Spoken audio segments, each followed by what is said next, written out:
Righto, hello everybody. I was away in Europe for some time, Christmas holidays, far away from a simulator. I have had some connection issues today, so I'm not sure how long the stream will stay on. If that fails, then I'm considering uploading a recording of the races. I hope the sound is okay. We are doing Monza. I didn't have a chance to improve my driver ranking. As you can see here, top right, it's still on A, but I did some laps yesterday to improve my sportsmanship ranking. I did laps in this car not knowing actually that today was the FIA race with this kind of car. So it's a Nissan 92 CP. It's actually really fun to drive. It's in the daily race C around Le Mans, which I did struggle with a little bit initially, but got the hang of at the end. So a couple of things. The first one is I think this is a one-stop race. The next thing is, which is fun, I like one-stoppers. Actually, two-stoppers are also cool, but they're very rare. Number two is I really like Monza in real life. I have a real-life video of Monza. You can go watch it. There was a lot of touching and stuff at high speeds, but it was really fun. So I learned all my secrets for Monza in Gran Turismo Sports, actually. So such as this corner here, which you over-slow the car into one, turn in as early as you can, get on the powers as early as you can, watch out for the bumps there, and then also turn in quite early here, which is not going to be easy. This is a corner I generally mess up, well, I've messed up in practice. Here you want to just over-slow going in so you can get on the power as early as you can getting out. Now, characteristic of this car in particular is understeer. So it's actually not quite easy, so I'm actually quite far back with the brake balance. Another corner where you want to overslow so you can get on the power as early as you can through the apex. That 21.3 that you see on the right, that was my second or third lap. I do have a tendency to set my best laps at the beginning of my sessions and then never get close. So I set the lap and then went and did a practice race in the in the open lobbies, using the the settings that were provided for this particular race. So I'm not going to be in one of the top lobbies, unfortunately, for this particular round. I may do 2 rounds of this one, but that doesn't mean I should underestimate them. My aim is always to improve my qualifying. It seems to be a weak point of mine.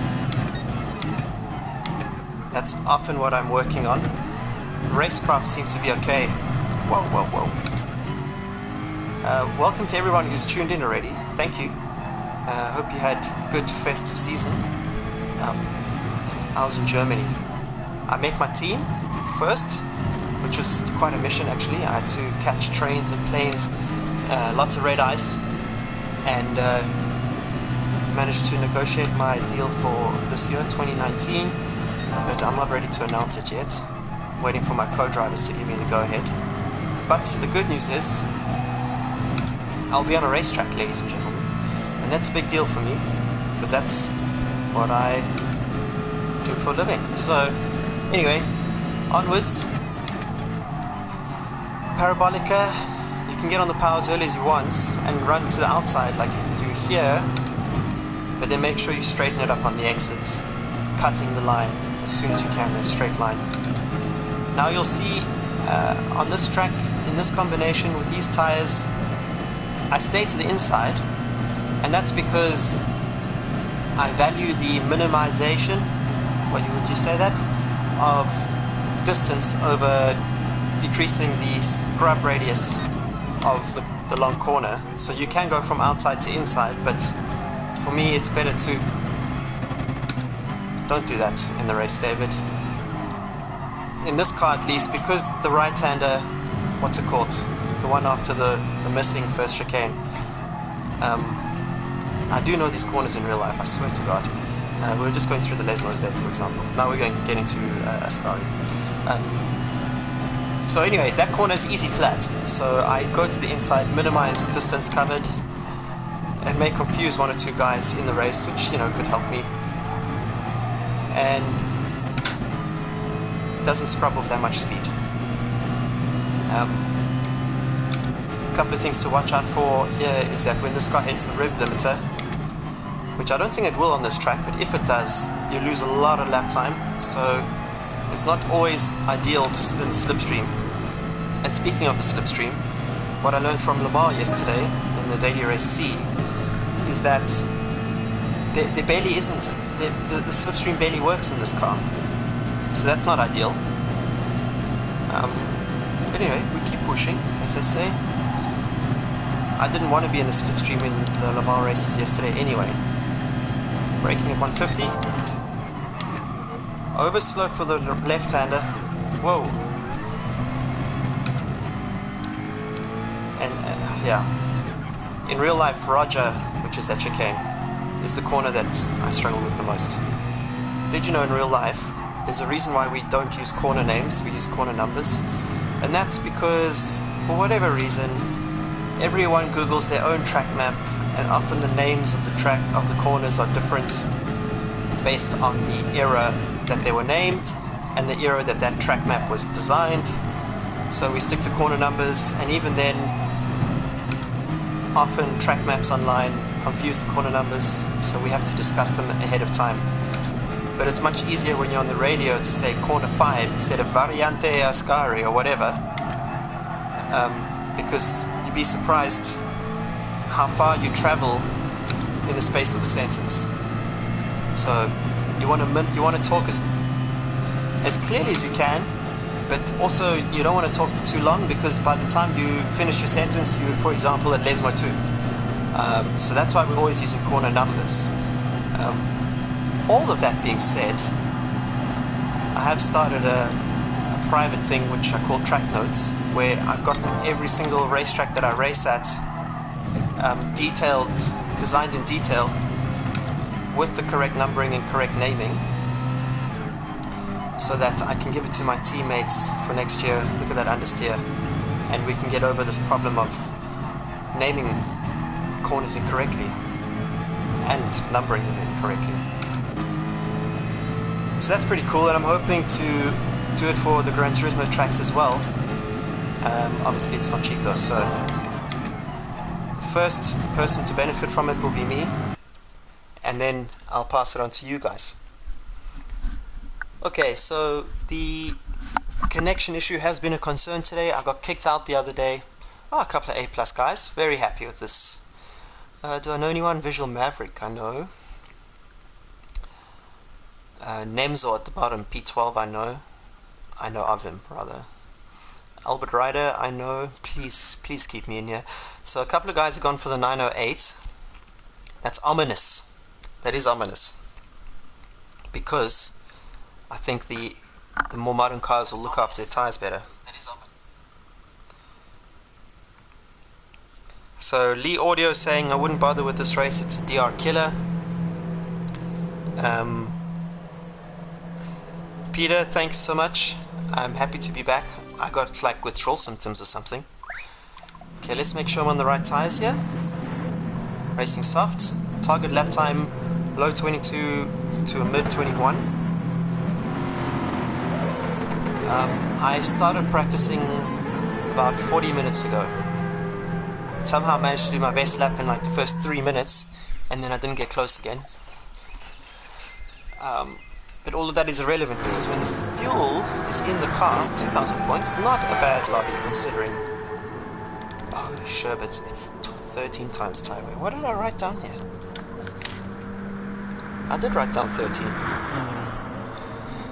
But I think that the daily race was 11 times. Oh well, whatever. We are going to rerun this race. I've decided to treat this stuff like karting heats, you know. So, okay, only one of the heats counts for points, but it doesn't matter. So, you know, a lot of sim races, they sit on the rev limiter like this on the outlap, right? To get rid of fuel. And that's all fair and well, but it's actually, what I've discovered, a little bit useless. So you got to lean on the brakes. Watch this. And when you lean on the brakes, you use much more fuel on this outlap, and you don't eat your tires alive either. Let me get out the way of this guy. Even though we're on the warm-up, I just wanted to show you that. So that's my plan in qualifying.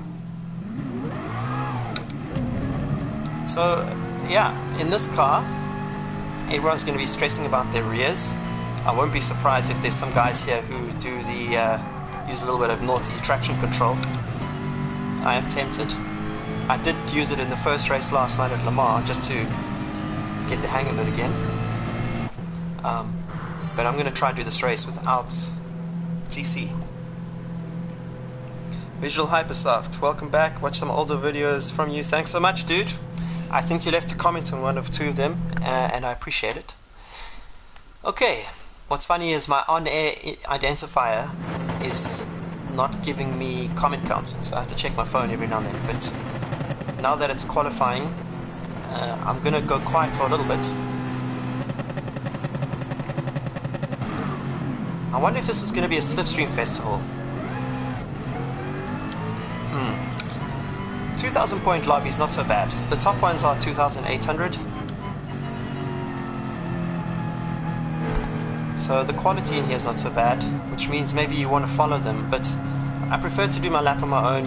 In real life it's much more difficult to find the perfect slipstream. Most of the time, especially in Blancpain when there's about 40 or 50 cars on the track, you just look for any space you can find. You'll never have perfect space in real life in Blancpain. So when you blame traffic, it usually means, we have a joke, if you're blaming the traffic, it usually means you were the traffic. So keep that in mind.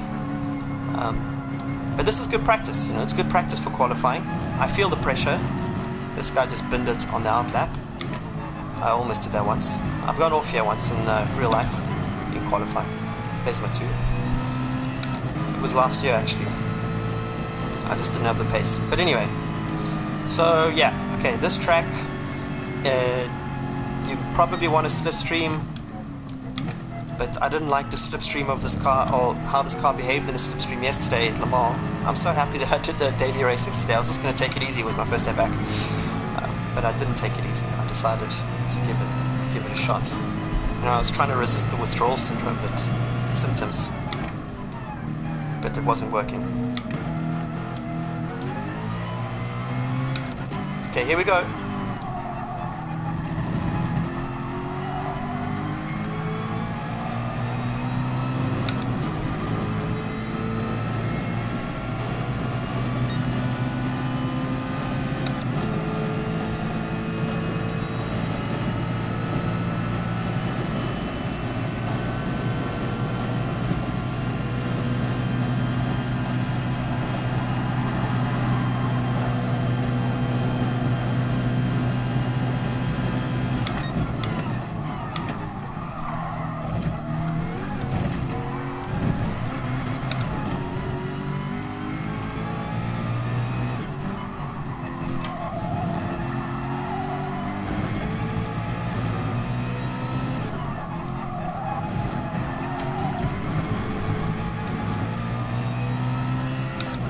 Scruffy.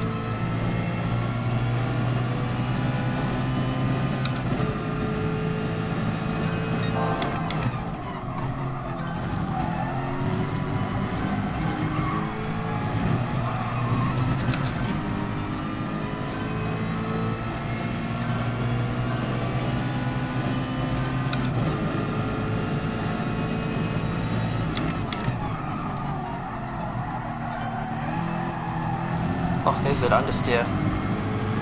Okay, well, let's try just get this lap in. It's not a good lap, so I'm not particularly happy with that.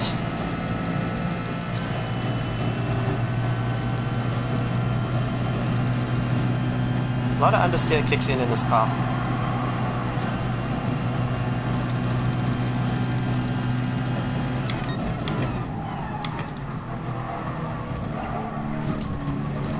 I'm a second off the pace though, off like the pro pace. So I'm like a fake pole position here. If you put me in a higher group, I would be way down. Oh man, the understeer is just epic. So I just hope that the lobby I was in the earlier, about 25 minutes ago, had the right tire wear setting, because these tires seem, in this particular session, to be wearing out quite quickly. And if I'm the leader, I don't want to be going around on lap 6 and seeing guys boxing 2 laps before me to get a fresh set. So let's say if I'm starting lap 4 and someone goes for a 2-stopper, I cannot react. Then I'm stuck on a 1-stopper. Anyway, boxing. Do not refuel. 5 minutes remaining.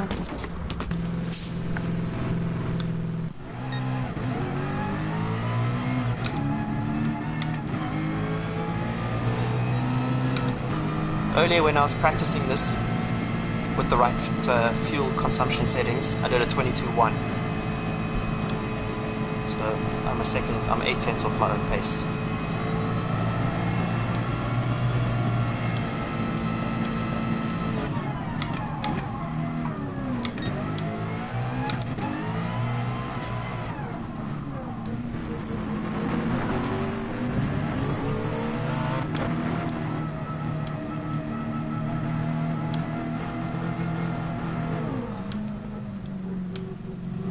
Trying to judge his traffic, not working for me.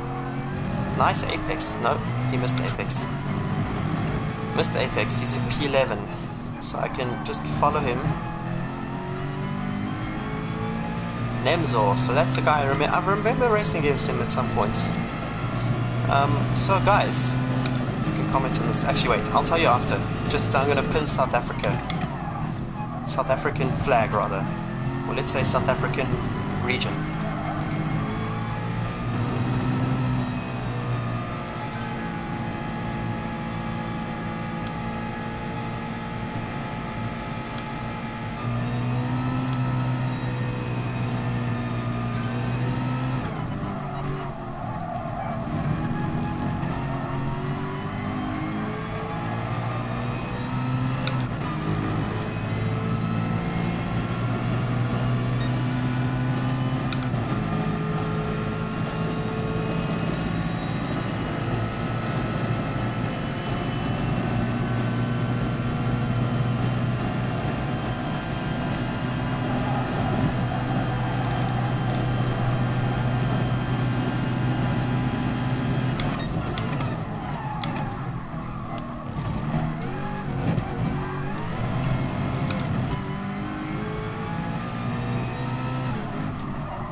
Oopsie, threw that away. Tried to get on the power as early as I could through Ascari, so looks like a top 5 starting place.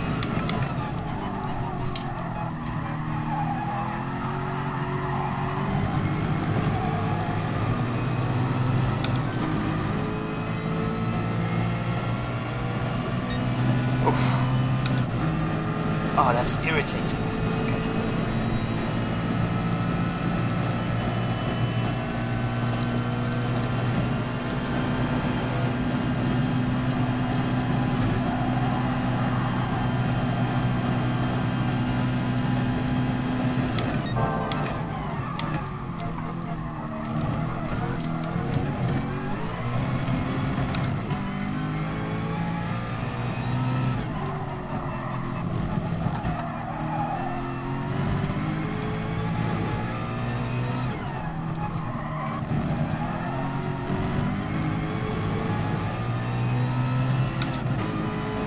I think we were definitely on for it there if I didn't make that silly mistake.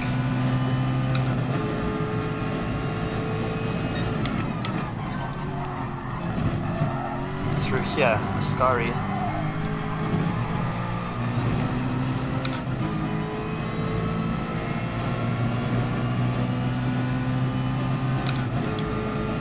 So now we're just going to use this as a strategy test because I can't improve. Should have done a 22-1. That was silly. Silly. Okay, so I want to... Look at that. 22.6 was the potential there. Sector 3 I somehow made time. I'm thinking of starting a new account. I've already registered it.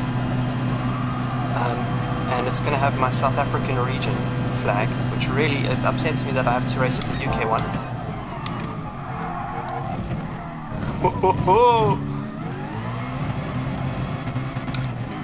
Why isn't it giving me a penalty? Oh, thank God. It's like, no way, is people going through there like that?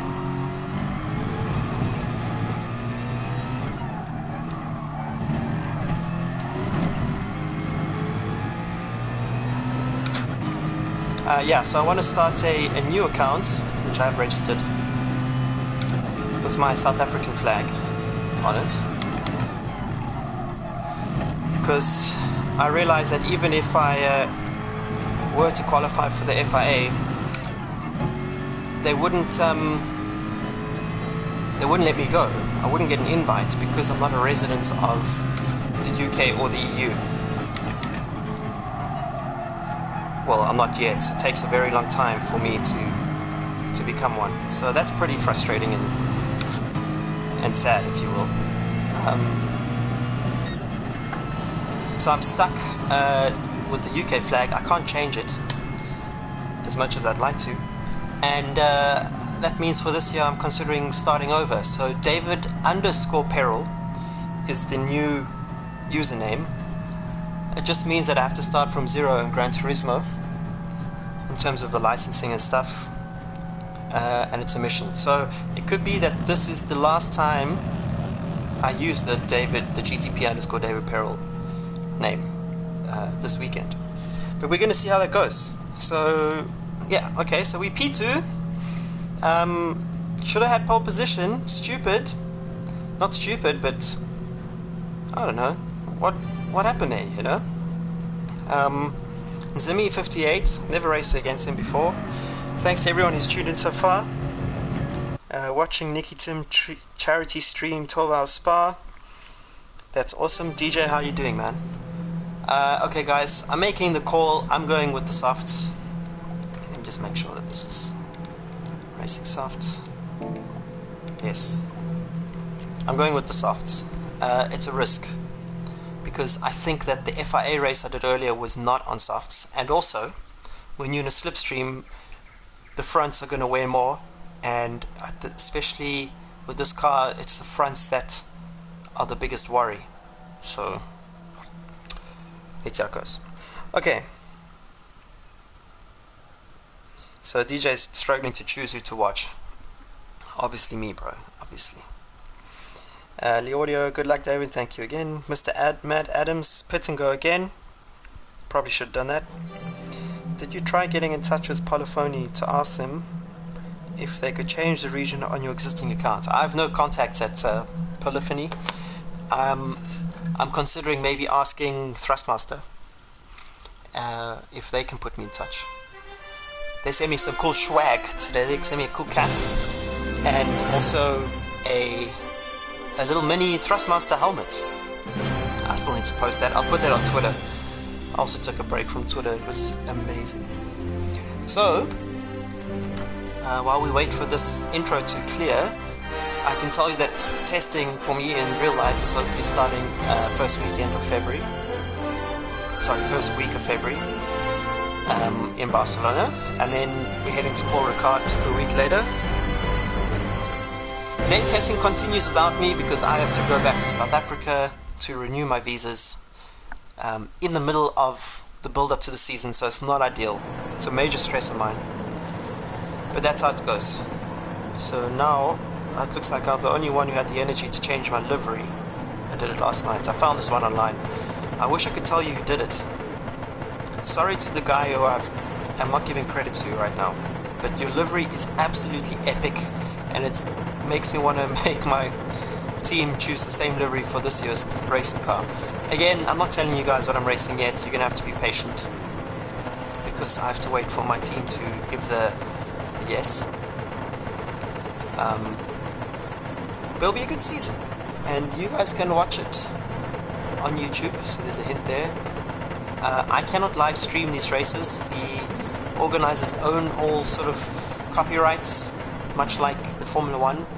So unfortunately, I mean, can you imagine I was able to live stream the onboards? That would be epic, but it's not possible.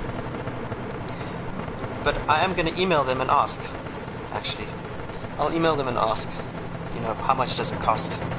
And then let's see who we can get to sponsor that, right? So, this race, there's no worries about fuel consumption. The only worry is yours truly behind the wheel messing this up, which I'm not gonna. We're gonna have a good race today.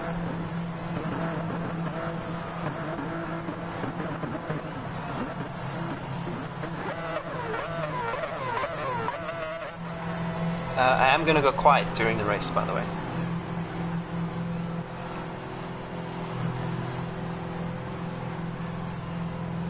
As you can really tell. So let me quickly check my notes. Pitting end of lap 5, target lap times 22.5 to 25.7 on the final lap of the race. That is if there is no traffic. What is my brake balance? Let me just, I'm going to start there. I don't have to watch fuel. It's possible I could slipstream past this guy.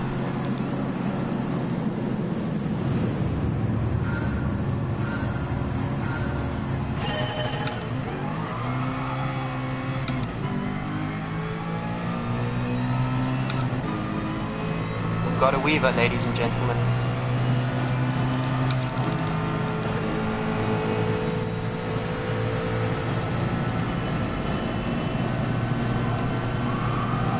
I'm going front just for this first chicane.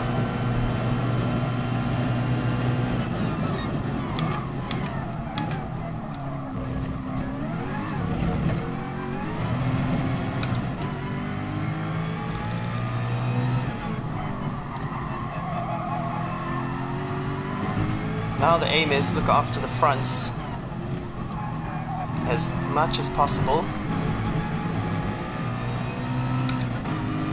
because even though the rears do go, it's the understeer that is the real killer.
Whoa.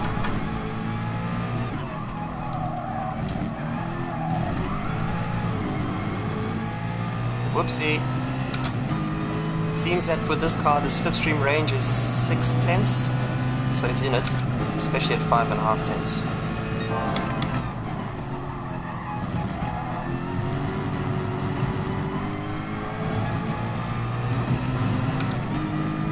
Whoa, he went wide there, so that will cost him top speed. Let's go a little bit more rear for Parabolica.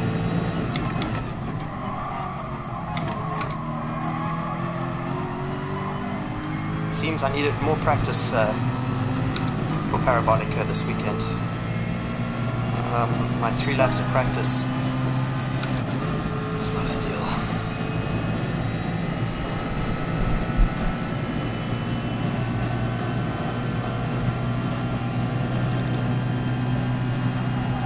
For this Roger chicane, I just go a little bit more front to avoid locking at the rear.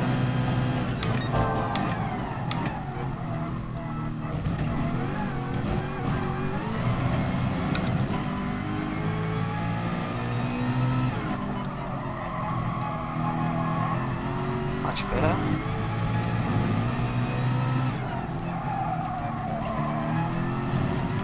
That was not good. You want to be on the power as early as you can through Lesmo 2, which means you actually have to brake more than you think. Always, all these corners, brake more than you think. So you can get the power as soon as possible. This guy's really pushing, credit to him, hanging it out there.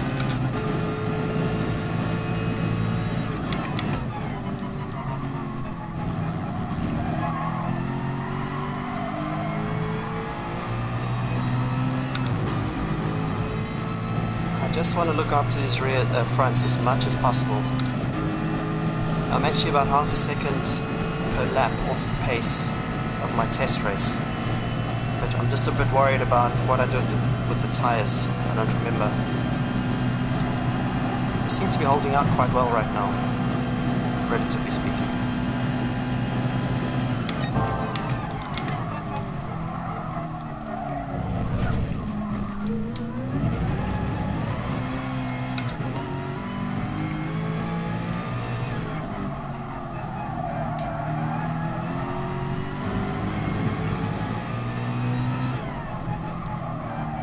Oh my god.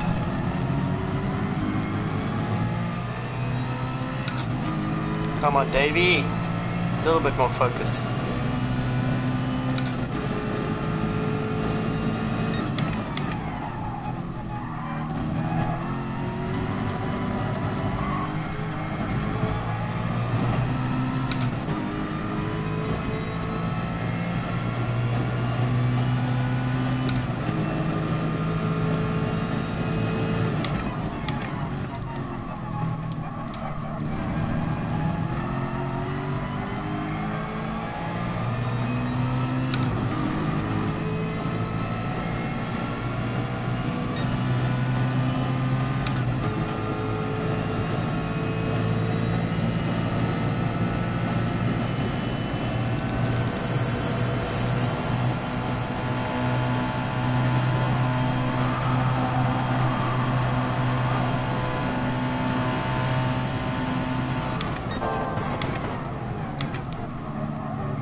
Okay, here we go. I wonder if someone's going to try a no stopper.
see.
Gotta be honest, I'm pretty happy to be leading instead of in second.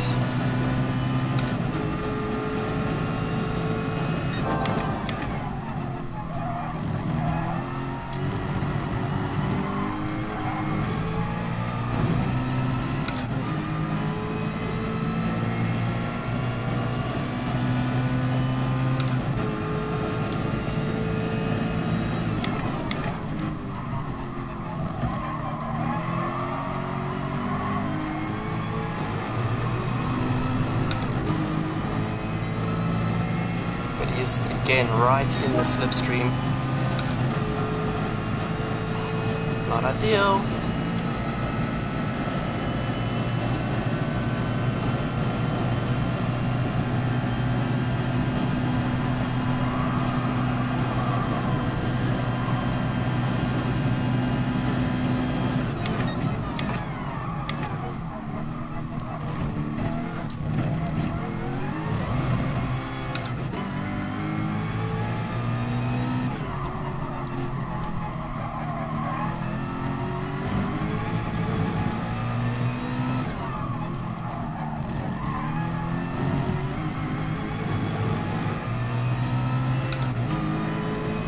Something that makes this car difficult to drive is you can't use the gears to rotate the car.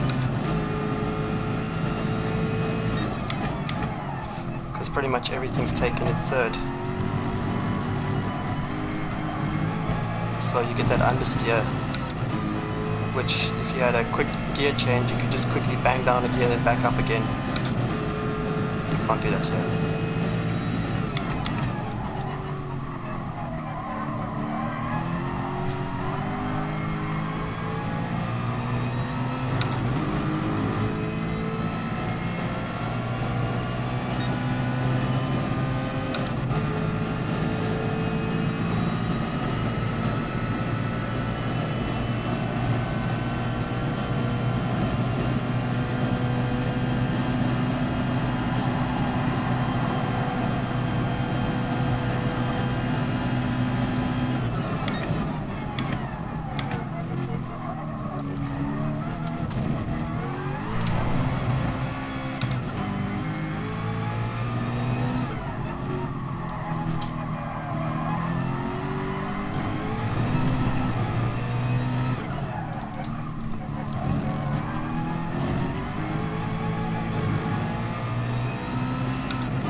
Apologies for the radio silence, people.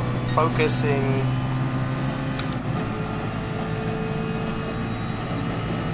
Whew.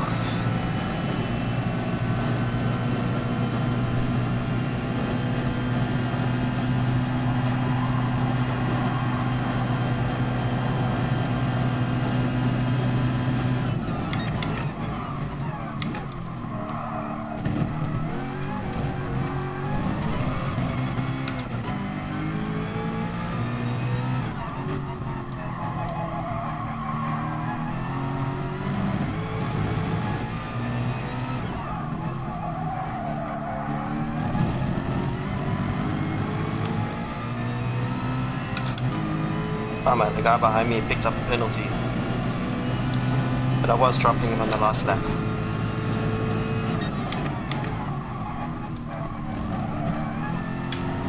Trying to hold it all together.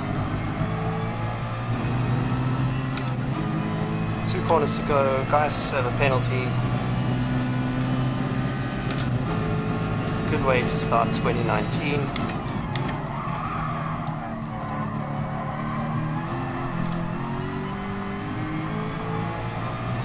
With a win, but no pole position or fastest lap, so not perfect. Woo!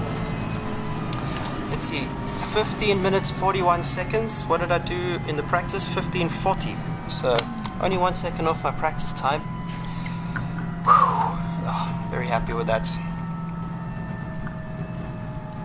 I know I'm not racing against the big boys, but still. You can't underestimate your competition ever. Hey, we got Wi-Fi password in here. He's on Super GT commentates about him all the time. Pretty cool. Let's see.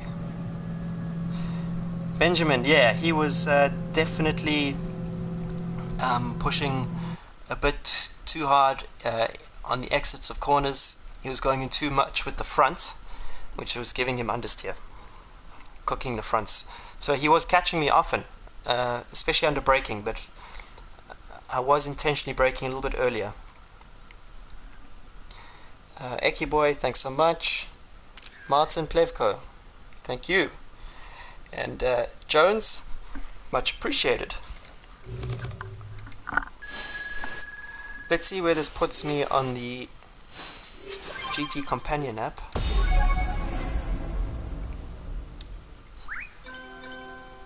I must save this.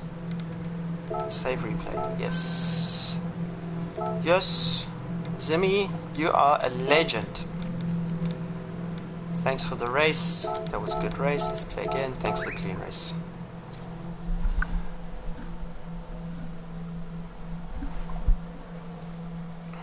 Whoa. Okay. Almost. Oh my god. I'm 400 points away. Yeah, it was my mistake. 400 points away from A+.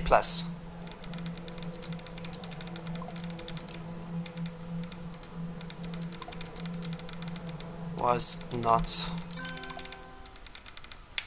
meant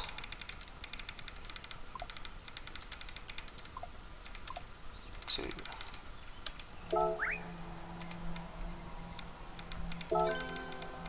I'm sorry. I mean, to be fair, the guy weaved around like a GP2 race, which I really don't appreciate, even in real life. Well, actually more so in real life.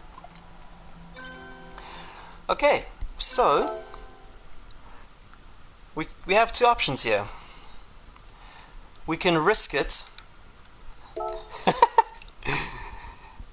in Blue Moon Bay Speedway, which yeah,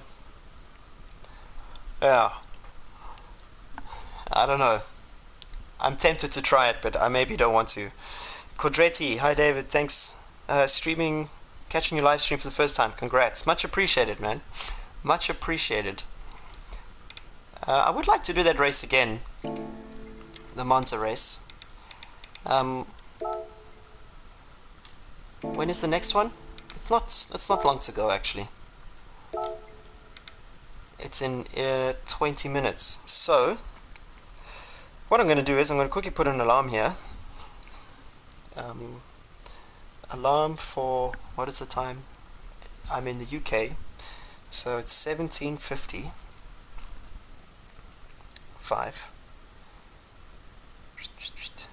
We are going to exit the Lamborghini laps around daily race grade. This one here.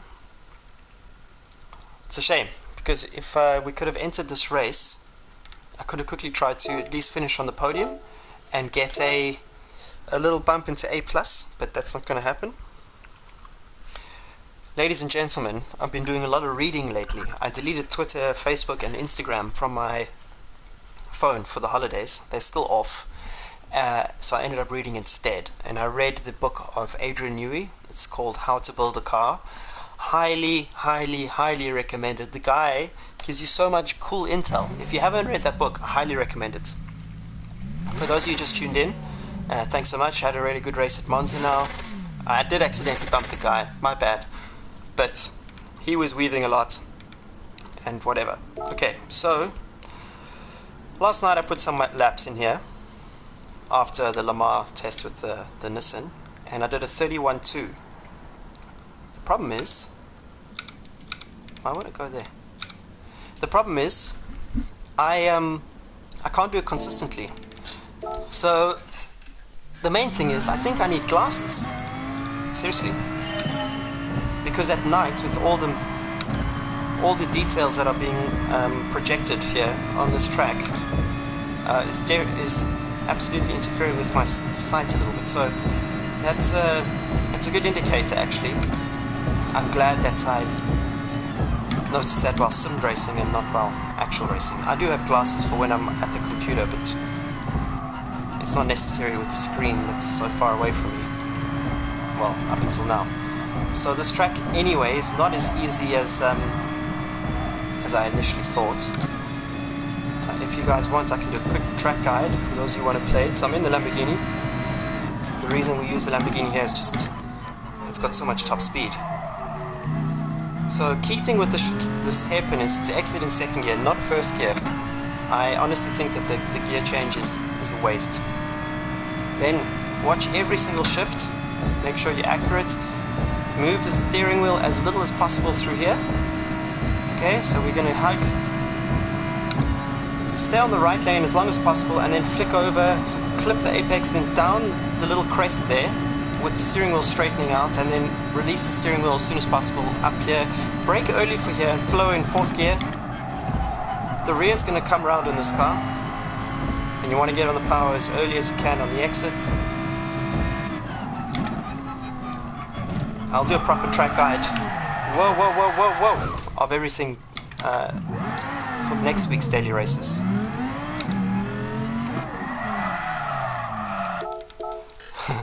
Was not meant to do a 360. Okay, the chicane is actually where you can find the most time. So if I did have more time on this track, I would look for a car that maybe wasn't as fast on the straights, like the Ford GT, but is epic over the chicane, because often I've been up on this lap time, 2 or 3 tenths, like a top 10 lap time, but I take the chicane just slightly wrong, and I lose half a second. So you want to lift through here, making sure that when you exit, you're sort of in the middle of the track here, and then don't come off completely, like I just did there. You just want to roll off slightly through this left-hander. 22.3 is the sector time of the top guy, Manduri. I need to just double check his name. He has watched the stream before. If you were tuned in, bro, thank you so much, and you're a legend driver, consistently setting best laps. I reckon he's up there with TRL Lightning at the moment. Mikael Hazel. Okay, anyway, back through here. We're just killing time here, guys. We need to wait for this next FI race to start. I was tempted to do the Blue Monday Speedway, but I know what happens there. That was what do you call it? That was the host of my very first DR meltdown. My poor girlfriend had to put up with my sulking that evening. I couldn't sleep, I was so angry. That was a while ago though. So yeah, you want to just get these chicanes as...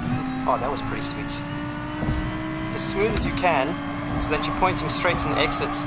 This final corner, the earlier you turn in the better, because you're less likely to understeer off into the wall on the exit. 32.0, not bad when I'm talking nonsense. Now here, this corner is really technical because it has a crest at the apex. It falls away, and it drops away, sorry, at the exit. Whoa. The Lamborghini does not like big weight transfers, that is for sure. Oopsie. Down the hill, I am trying actually to brake in the middle lane to minimize the amount of time that I'm turning. You can see I gain half a tenth there, so that's currently one of my secrets, quote unquote, ha ha ha. I'm way off the pace, but in my opinion this car likes to go in straight lines. It doesn't like long arcing corners, so I take a slightly tighter line into the hairpin to get the turning done as soon as possible and get the car pointed straight towards the barrier as soon as possible. Braking early here. Let the rear come round, get into the gutter on the inside, get on the power early.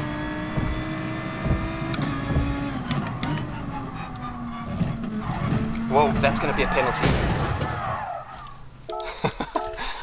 Oh, can you imagine this was an FIA race? Be carnage over there. Okay. So if anyone is getting bored, shocker, I'm just going to do the Monza race again. I would like to get a bit of a better qualifying time in, although I'm not too concerned about the points. I'm happy with 2000, and anyway, I'm not in this championship. I was away for too long. Whoopsie.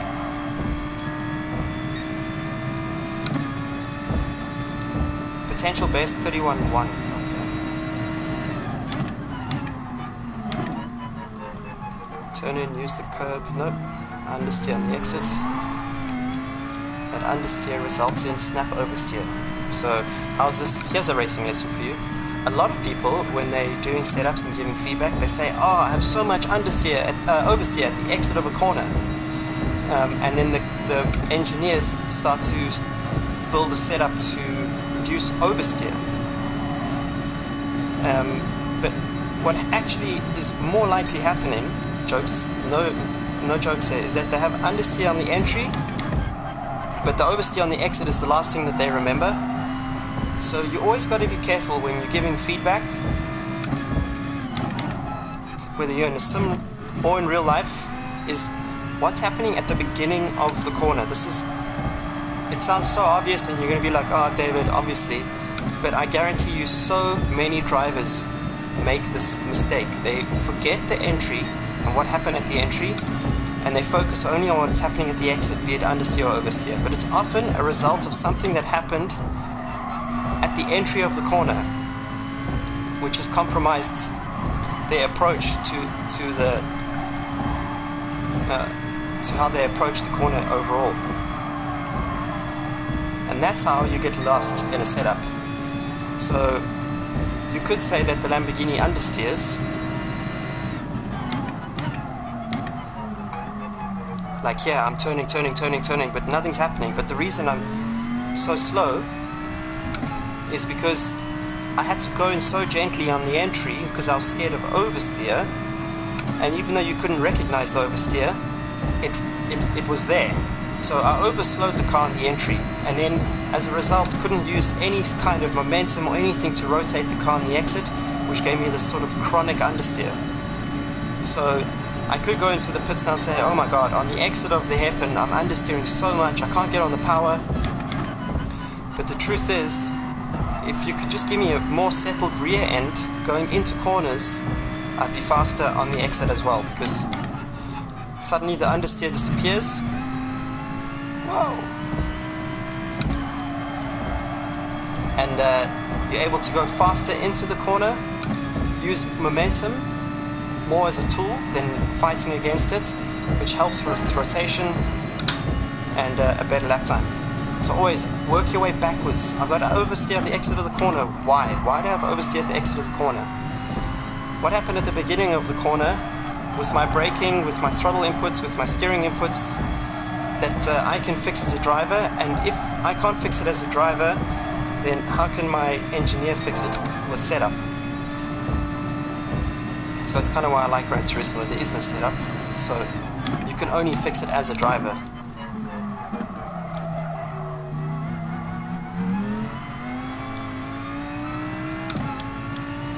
So there you go, the title line worked again because this car doesn't like to turn.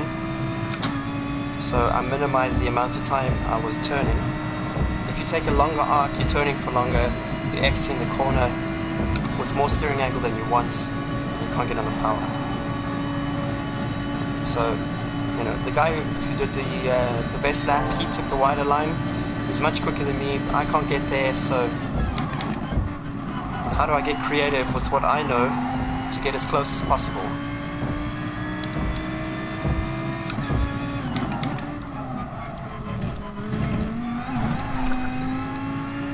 Look at that.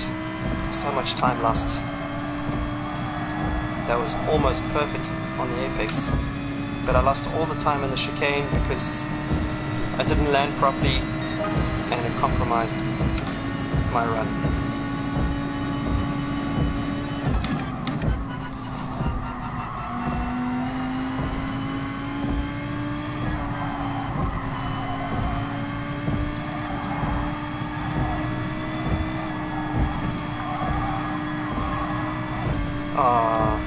That was a mistake. And only 2/10 off my best sector there.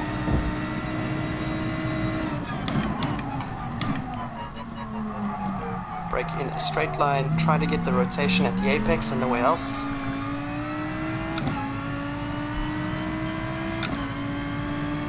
If you're still rotating on the exit with any rear-wheel drive car, you're going to get snap oversteer.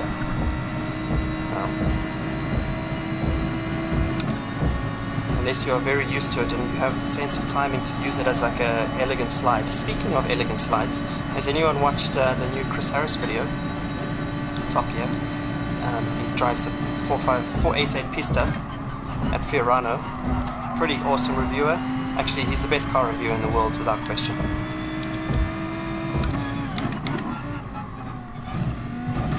Whoa!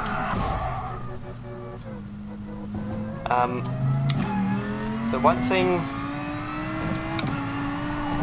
I haven't driven a Pista, but I know that they took a lot of internals from the 488 Challenge car, and I've driven that a lot. You can see some onboard video of that on my real life vlogs. I think I have an onboard of it at Spa. Such a fast car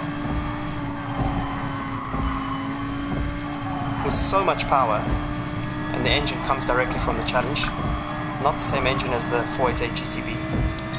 Anyway, so that car, it's not my favorite to drive on the racetrack, but I can imagine that the Pista must be amazing on the road. You may be asking me, David, why don't you like the Challenge on the racetrack? And it's just because it's so much heavier compared to the GT3. And for those of you asking, there is no relation between the Challenge car and the GT3 car. They have different chassis, my understanding is different engines, and different suspension, different brakes, the steering is the same.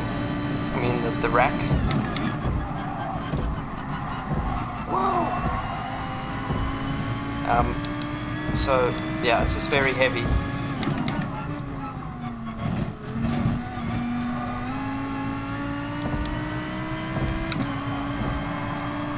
Get in there.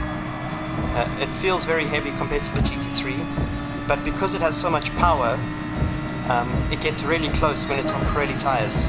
So, for example, at Spa, my best lap on a new set of tires in the Challenge was 2:23, which is barely believable, trust me. And in the GT3 on Pirellis, 2:18 on Michelin's. I mean on Pirellis. So it's only 5 seconds off. That was pretty good. 1 minute to go.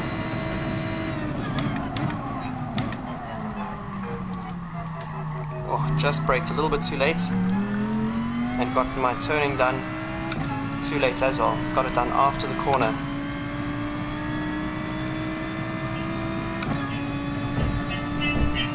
This alarm's going off while I'm driving, but we're on a straight here, so it's okay. Managed to get that off. I'm going to switch over now. Just want to finish this lap. I'm going back to Monza. Probably not the best thing to mix cars in between races, but whatever.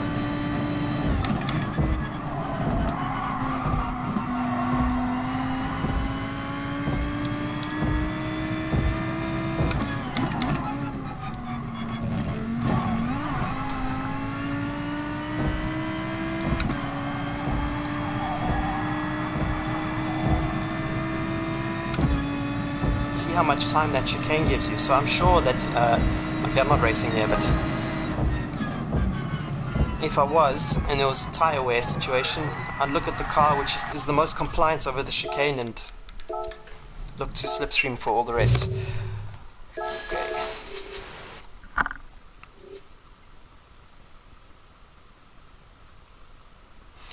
Tom Nixon, how are you doing? Sorry man, I don't have live comments, and it's not even giving me an update on my screen when you guys leave a comment, so I'm just going in between. The strategy I used was soft, pit on lap 5, and then soft again. So it's a one-stop race on soft tires, pitting at the end of lap 5. Super GT here. Mate, how are you doing? Why aren't you racing? Tabalba, mate, I'm going to do track guides next week. I feel like it's a little bit late in the week for me to do one for this track. Tomorrow's the last day in this one. What is your tire strategy in Monza? One stop soft, yes. Leon Kramer, hi David, first time catching you, awesome channel. Thank you so much, Leon. Much appreciated. iTwister, very interesting insight into driving. Yeah man, that's why we are here. I want to pass on as much information as I can from real world to racing world. Just so you know, there is a crossover for me. For those of you watching the first time, 120.3. Damn, son. That is fast. I'm faster than Aug. TRL Aug. Look at that. There it is. It's behind me. There's a crossover. So, for example, this year at Monza, I raced in the GT Open, but I took a big step in my speed around Monza with practice on Gran Turismo. That is not a lie. That happened. I learned how to overslow the car at the chicane so I can get on the power earlier into Roger, into Lesmo 2, and into Ascari. I practiced those lines in the game. I practiced the reference points in the game and managed to carry them into real life. What I've learned more in real life is setups, and definitely the mental approach has been a big element that I've been trying to take to sim racing. But where sim racing has helped me in the mental side is recognize certain weaknesses I have at certain, what do you call it, pressure points, and I'm able to replicate that in sim racing. Like for example here in qualifying, I don't get as nervous as I do in real life, but then again in real life it's a little bit easier to drive the cars when you're nervous because you have other forces to deal with except your heartbeat. But still, I go into a similar sort of mental space when I'm qualifying for the FIA races. I don't know why. It seems to matter to me. And I've learned a lot about myself in the sim racing element, from a sim racing point of view, that I've been able to bring over to real racing and improve as a driver away from the actual track activities. So how to prepare for a lap and all that. You know, I used to listen to music, for example, before qualifying. That was a mistake, it got me too excited. So now my prep for qualifying as if it's a free practice. A little bit more laughing and joking going on. And it's definitely helped.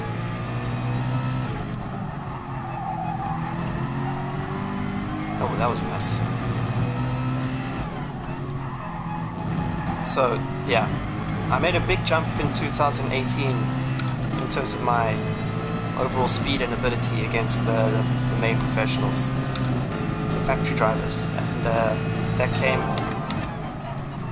thanks to practicing on the PlayStation. But you know what's interesting? It wasn't like I used, for example, when I raced at Spa, I didn't use a simulator and practice around Spa. I used the simulator to simulate the tensions that I experience, which in the end helped me improve at Spa. And this year in the GT Open, I got pole position and I beat the lap record for Spa for a GT3 car, 2:15. Just so you guys know, that 2:15 is hiding on my channel somewhere, but it's in private mode. I'm waiting for the day to release it.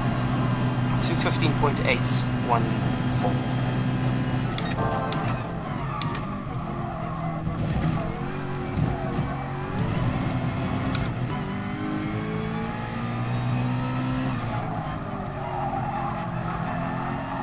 Oh my god.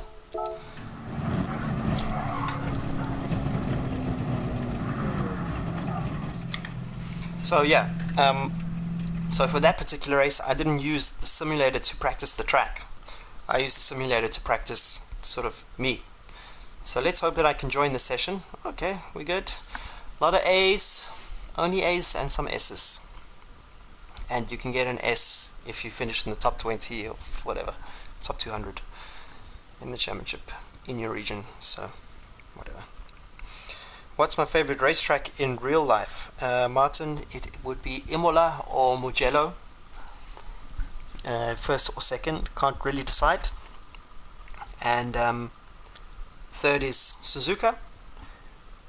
Maybe fourth is Spa. Spa's not my favorite, but I do not know why. I do really well at Spa, even though it scares the crap out of me. Whatever. And then what other tracks do I like? Silverstone is amazing. Hello. I cannot read your name, mate, unfortunately. JH, love Mugello. Dude, in real life it is unbelievable. Wow. I've raced there twice, but in GT4. This year I'm going to drive there in GT3 for the first time. But I think it's just in testing, which is a shame. I'd like to race there. So, yeah. Spa is 4th, Silverstone 5th. I do like Monza. Monza and Silverstone are tied for 5th place. I don't like Zolder. And I've drawn blanks on other racetracks. Ooh, I thought it was kicking us out there. So, Happy Meal. How you doing there, bro? Zimmy58, Inception. Hey, what's happening, dude? What's happening? Great race, man.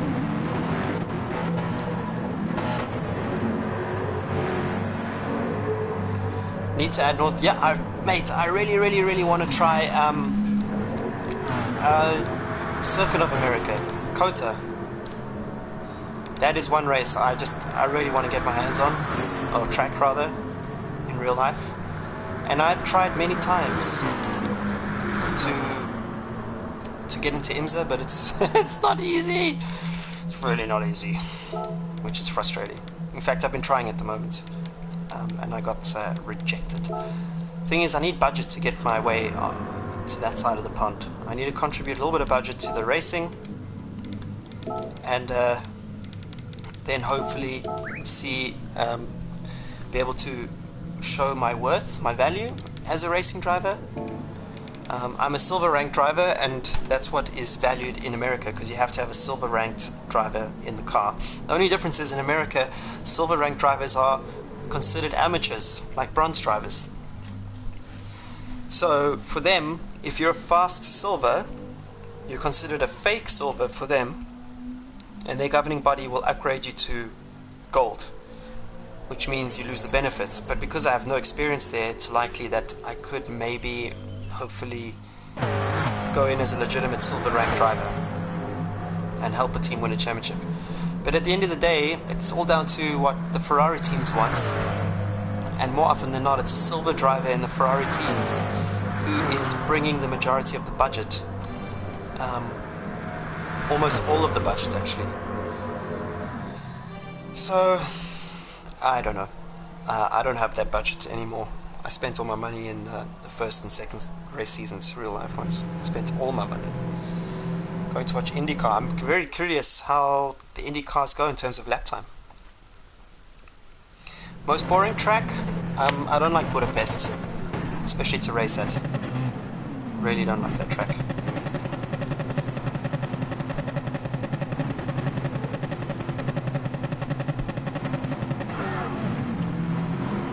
Nürburgring's another good track, the GP track.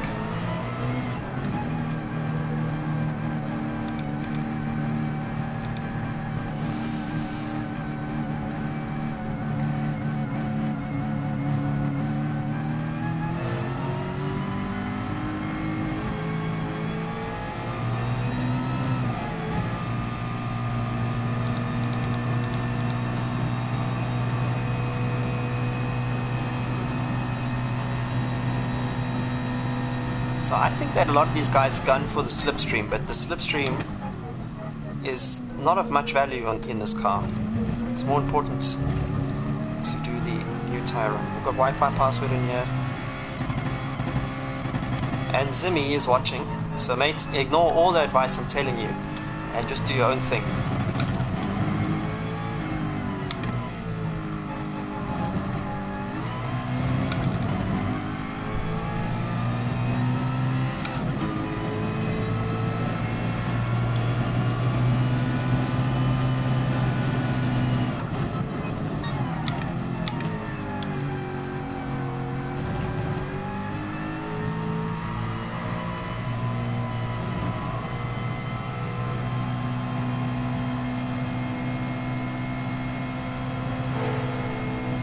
Why is Happy Meal spending his tires now?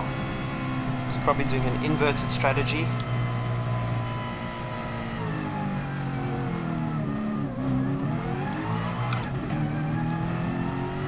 Okay, let's go.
Happy with that lap.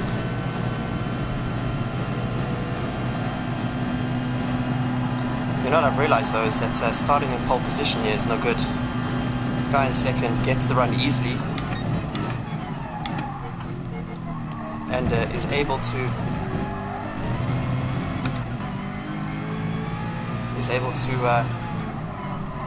get past before the first chicane.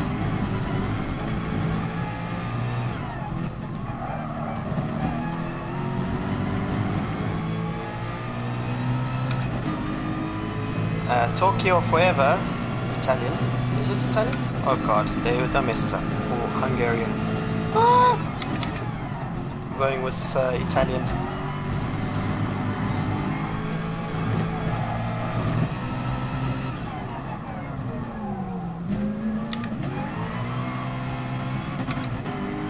Five minutes left. I'm going to do this next lap box and then go for another lap. So it's going to be tight.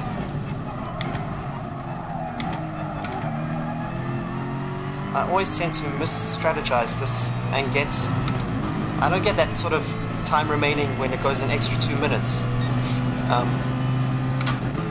But whatever, we're boxing this lap. We're going to use this as a fuel dump lap. So I'm still going to be pushing. Imagine going through here at 352 kilometers an hour. Before I was a racing driver, I met Rene Rust. Yes, the DTM champion. No jokes. There he was, on his own, in a wine bar in Cape Town, South Africa. I think it was 2014. And he visited South Africa on his own.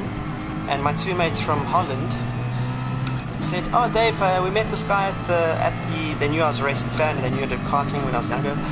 Dave, we met this guy at our Airbnb. He's also a racing driver. His name is Rene Rust or something." And I was like, "Rene Rust? Are you joking?" And at the time, he was scheduled to race in LMP1, I think. So he tested here in an LMP1 car. Obviously, I got to speaking to him, you know. And then one day he saw me at a racetrack and he's like, "What the hell are you doing here?" But he was a major inspiration for me to get my ass together and try to become a professional racing driver. Yeah, so he said that the Curva Grande is easy flat in an LMP1 car, which is insane. But yeah, that's a pretty cool story. So Rene Rust, there he was, chilling with me. And I still couldn't believe it at the time. To me, he was like one of my racing heroes. On Autosports, all you read about was how this kid was destroying guys in Blancpain. Oh! Sorry, mate. In Blancpain, and why did you cut so much? Are you allowed to cut that much? No ways. Yeah, I thought so. Shit. I feel bad. He's talking crap. There's another. So he was dominating in Blancpain and Porsche Cup, and then Audi gave him a shot in LMP1. And I think he could have won that year. They had some technical issues. Was it 2014, I think? 2014, 2015. Which he did LMP1. And then they had to cancel the program, which was his car. I think it was Marco Mappelli also was his teammate.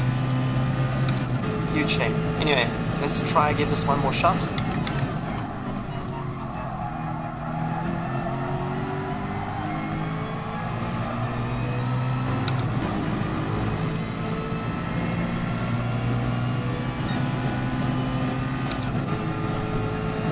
To be honest with you, pole position feels good, but strategically it's a big mistake.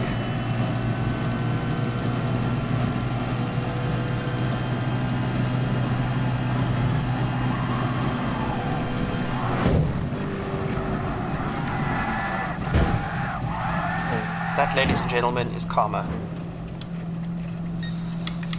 Okay, so if I don't get pole position,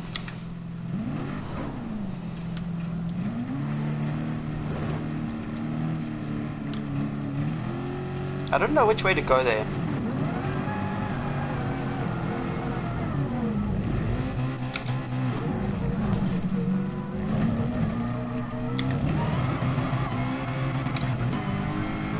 I did not know which way to go there, and the guy, he didn't know which way to go either. He should have maybe stayed to the left, but he drifted so late. Ah, I was looking forward to giving it another crack. Alrighty. You know, the cool thing about this series now is that even if you do badly in the one race, you get points are awarded to the best race that you did. I think it shouldn't be that way. I think to keep the stakes up, you can restart, but you need to, you by restarting, you're forfeiting your previous best lap, best position. That will keep the pressure on all of us and make us consider whether we want to do another race. I'm not a fan of this. Wait, I can still do a lap here. Is it? I'm not a fan of being allowed to restart after you made mistakes, just because it takes the pressure off a bit. I mean, yes, I take advantage of it, fine, but I think it's more interesting the other way.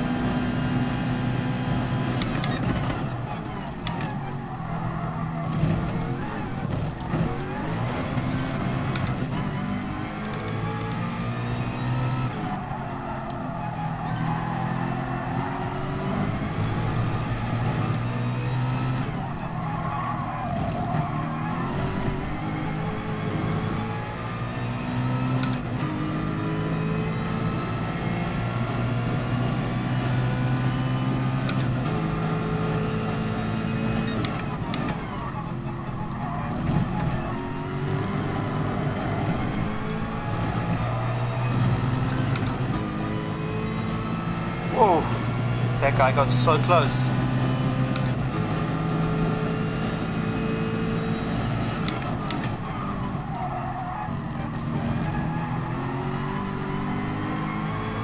I was trying to steal this guy's slipstream for a little pool,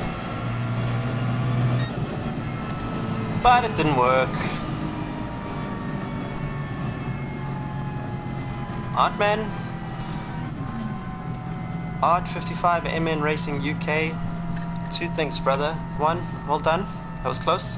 Two, what a mission to type that username in every time someone wants to comment on your stuff. Okay.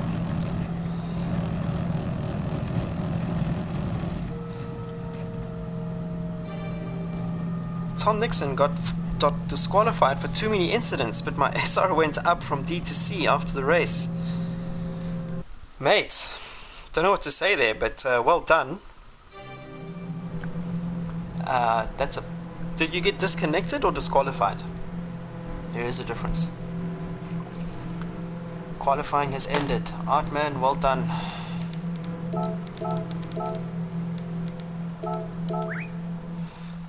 Okay, David, no bottling. If someone gets ahead of you, don't panic. Stay in their slipstream, be patient, look after the front tires. Stick to the basics, David Perrell. Stick to the basics. TOB racer, use your brakes, please. Lap 5. We put at the end of lap 5.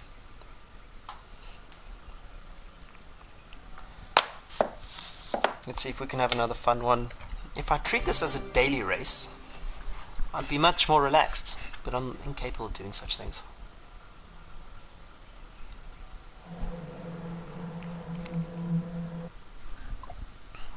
Thanks again to everyone who's tuned in. A little promotion. Leon Kramer, can I give you a friend request on your PS South African account? Yeah, mate. By all means. I've created it, but I haven't even logged into it on either of my apps or on the PlayStation. But for those of you who are late to the party on this one, I want to build up my South African credentials here, because at the moment I'm racing falsely under UK flag, which means I'm going to change my account to David_Perrell and race with the South African flag, because I'm proud of South Africa.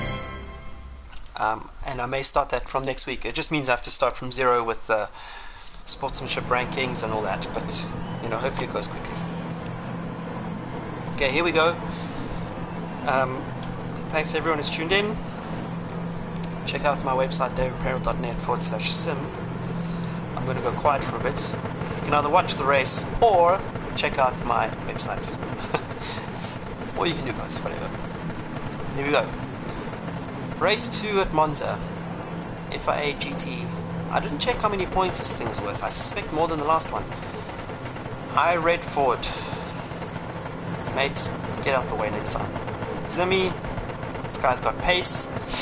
But I think it's Tokyo Forever who's actually the main threat in this race. I know he's quick. I've raced against him before. David, stop talking. Can't help it. Top racer, mate. Wrong car. Classic livery. Chrono. Wi-Fi password. Here is the actual man himself. The Wi-Fi password. He can't wait to change his username. Happy Meal. I expected Happy Meal to be further up there, to be honest. GT Web Pass.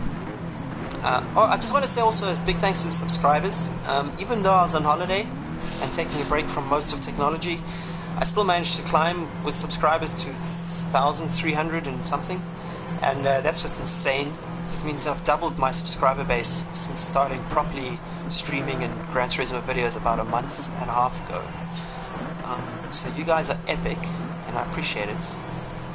And let's get this show on the road. Let's dump some fuel. I don't think this works, by the way. I don't think this works. Aim here is to finish on the podium so that we can get an A+ rating. The other aim here is not to bottle it. I already got a good result. The pressure is off. Now I need to stop talking. Now I swear I'll stop talking.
I wonder if this backfires on me.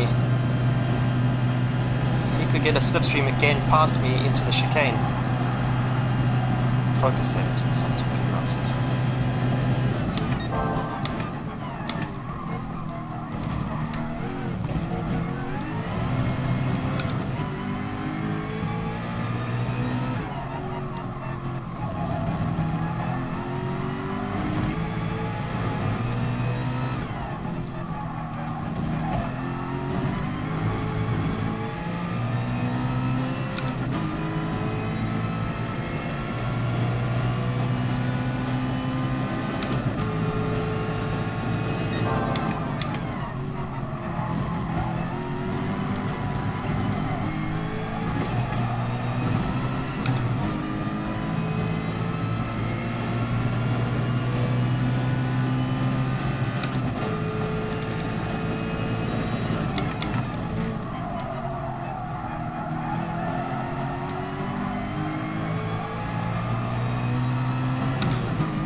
Oh, getting to the AstroTurf there was not good.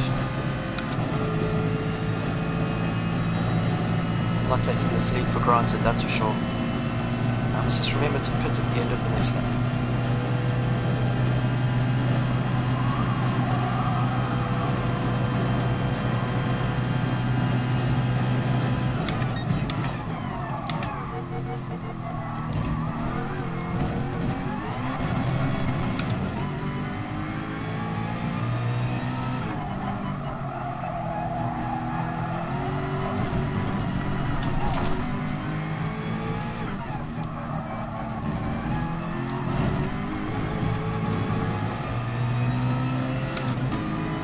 Can't deny that my palms are sweaty.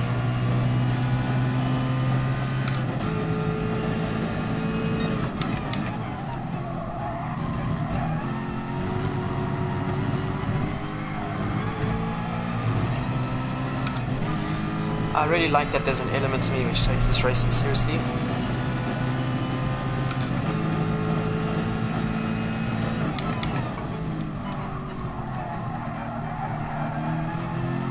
Even though it's just a game, you know, you should want to win every race you enter, and it should burn a little bit when you don't. It should. Okay, David Perel, pit at the end of this lap, otherwise you'll get an undercut. You'll get undercut by someone. The tyre advantage does not make that much difference.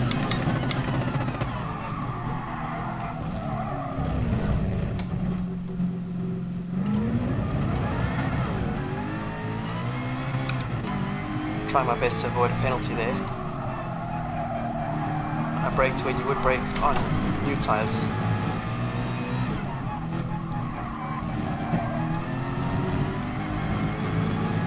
But Simi didn't, he only made up half a second there. So he maybe made a mistake as well.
That almost ended in tears. Means that surely Zim has closed up. Not much. He must have also struggled to overtake in the Parabolica. I wonder if I should have gone around the outside of the guys at Parabolica under braking, but I thought they were going to move to the braking line. One of them did.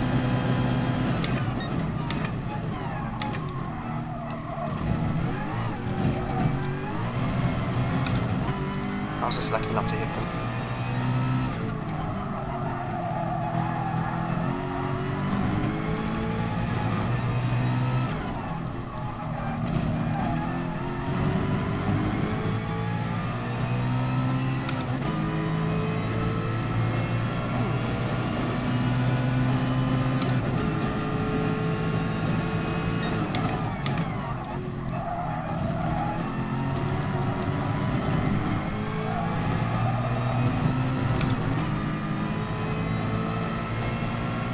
have taken Ascari quicker there.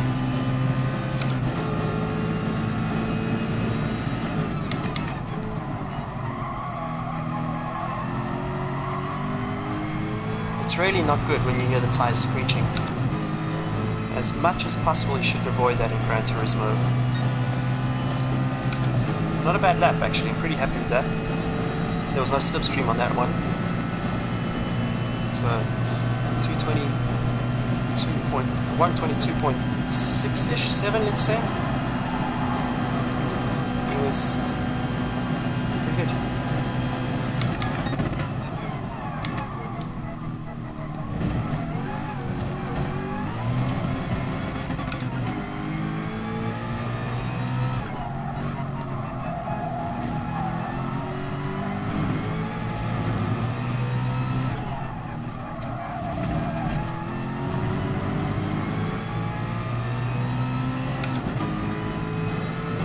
I must remember to save the replay.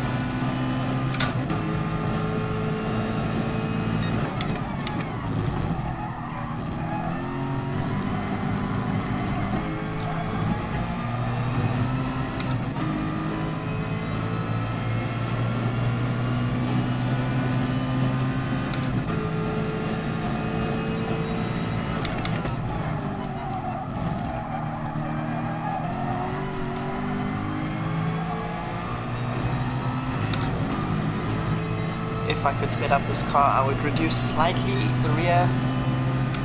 I would stiffen rather the rear anti-roll bar. It seems to be flexing a little bit too much under acceleration, which obviously improves traction. Okay, look at our front rear tires, pretty good. But it's just something that I think I could do with a little bit stiffer on the rear anti-roll bar.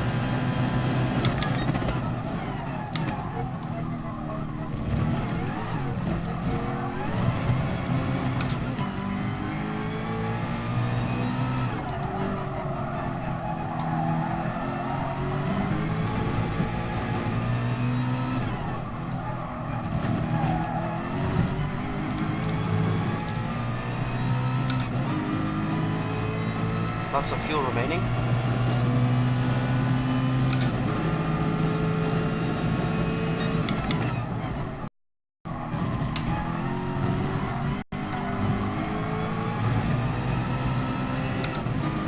And a little bit of lag setting in on the modem.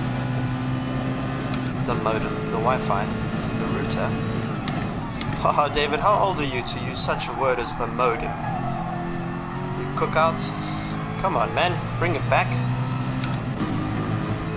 It's the router these days. Alrighty. 23.8. It's good. Last race I was doing 24s at this time. So Zimmy 58, still there, 3.3 seconds behind. Not exactly out of the race yet. One stupid mistake from me, usually from talking too much, and he's back in it.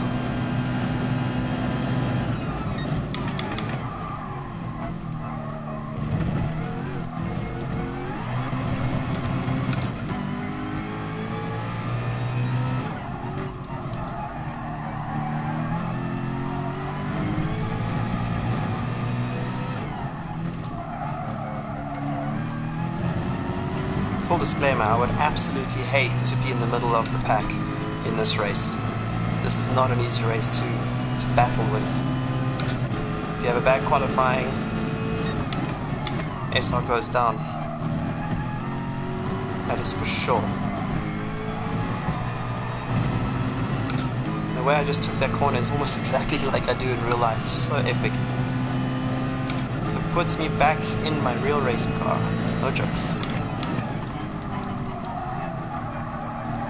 So I would definitely recommend watching my Monza overtaking video in a real life race. It's on the channel under Onboard Driver's Eye playlist, and the racing itself was epic. We won it on track, but given a 10-second penalty at the end for crossing a white line, which I still haven't gotten over. But crossed the line first, so whatever.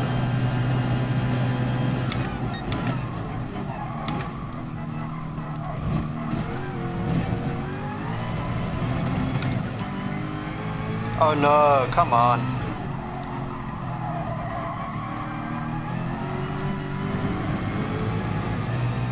Can't believe it.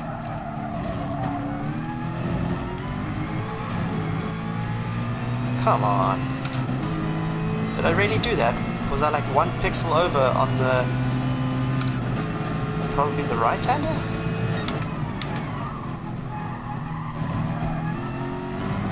It just shows you, ladies and gentlemen, I cannot talk and drive competitively. I make too many mistakes. But it's fun to commentate sometimes. Honestly, I enjoy it. When I race in real life, I don't say a word. My mouth is often super dry, my throat. I can barely talk at the end of most races. And I avoid the radio because the team get angry when I use the radio too much. Damn, so that compromised a really good overall race. 15:44. And it's still not as good as my practice race. 15:44. And I think the last one was 15:41. Okay, awesome. 2 race wins tonight. I wonder how many points that was worth. For those of you stuck around, thank you so much. Appreciate it. These are like jelly, Twister. They are like jelly. This only gives 1,700. Ah, that's a shame. Zimmy, if you're still listening, good race, man. You definitely kept me under pressure. I made a mistake at the end there. And he did a really good race. I think he could have battled us. Because, yeah, he did start way down.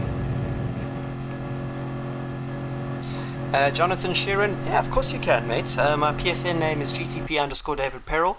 But also send a friend request to David_Peril. Because I'm going to start uploading I'm going to start racing under that name. Because of the South African flag.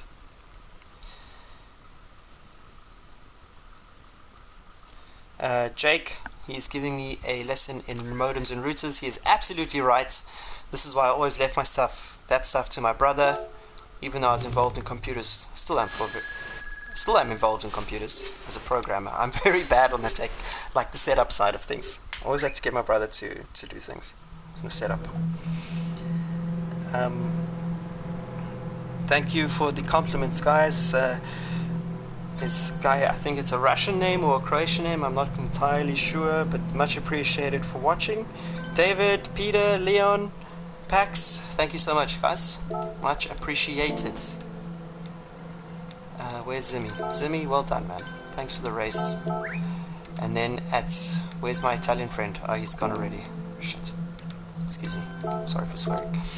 Okay, ladies and gentlemen, so there we have it. I got the fastest lap in this one. Oh yes, Artman also. Well done, man. Thanks for the race. That was a good race. I'm now at A+, finally. But we're going to look at restarting this whole thing with my new username next week. Which means getting all the licenses and stuff. I'll live stream some of that. To those of you who are watching, thank you so much. That's it for me on the FIA races this evening. I will be back early next week for track guides and the new daily races. Thanks for watching. Keep it real. Visit my website, my Patreon. Visit my mates' pages. That's Super GT, Key25, Tijni. Those guys are epic streamers. Two of those 3 are better drivers than me. I'll let you decide who isn't. No, I'm joking. They're all flippin' epic. Alright, thanks for watching. Catch you guys in the next one.